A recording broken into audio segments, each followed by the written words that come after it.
सोरेन कीरकेगार्ड, जिनकी विचारधारा ने अस्तित्ववाद की विचारधारा को आकार दिया, वे जीवन की जटिलताओं को एक दर्पण में देखते हैं जहां अतीत का अनुभव हमारे वर्तमान की समझ को आकार देता है। सोरेन कीरकेगार्ड के कुछ प्रसिद्ध उद्धरण इस प्रकार हैं।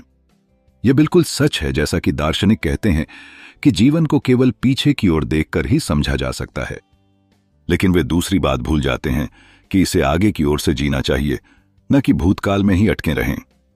प्रार्थना, प्रेयर का कार्य ईश्वर को प्रभावित करना नहीं है, बल्कि प्रार्थना करने वाले के स्वभाव को बदलना है।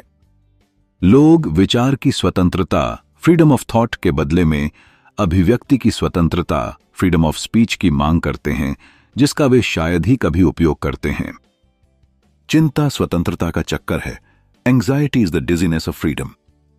जीवन कोई समस्या नहीं है जिसे सुलझाया जाए, बल्कि यह एक वास्तविकता है जिसे अनुभव किया जाना चाहिए। मूर्ख बनने के दो तरीके हैं। एक है जो सच नहीं है, उस पर विश्वास करना। दूसरा है जो सच है, उस पर विश्वास करने से इनकार करना। निराशा का सबसे आम रूप यह है कि आप वह नहीं हैं जो आप होना चाहते हैं।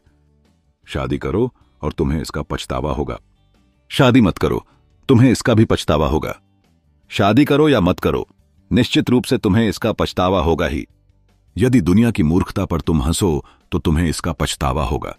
यदि दुनिया की मूर्खता पर रो, तुम्हें इसका भी पछतावा होगा।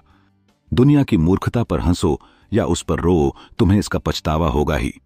किसी महिला पर विश्वास करो तो तुम्हें इसका पछतावा होगा। किसी महिला पर विश्वास मत करो, तुम्हें इसका भी पछतावा होगा। महिला पर विश्वास करो या न करो, तुम्हें कभी ना कभी पछतावा होगा ही।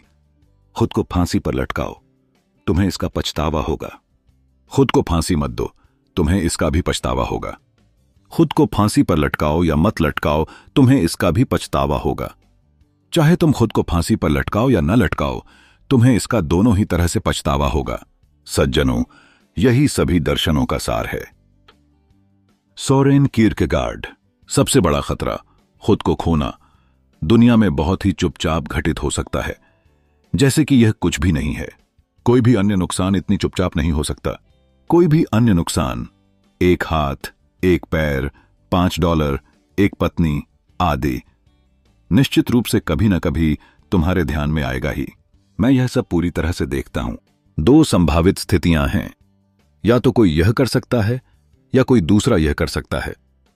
मेरी ईमानदार राय और मेरी दोस्ताना सलाह यह है, कोई इसे करें या ना करें, आपको दोनों ही मामलों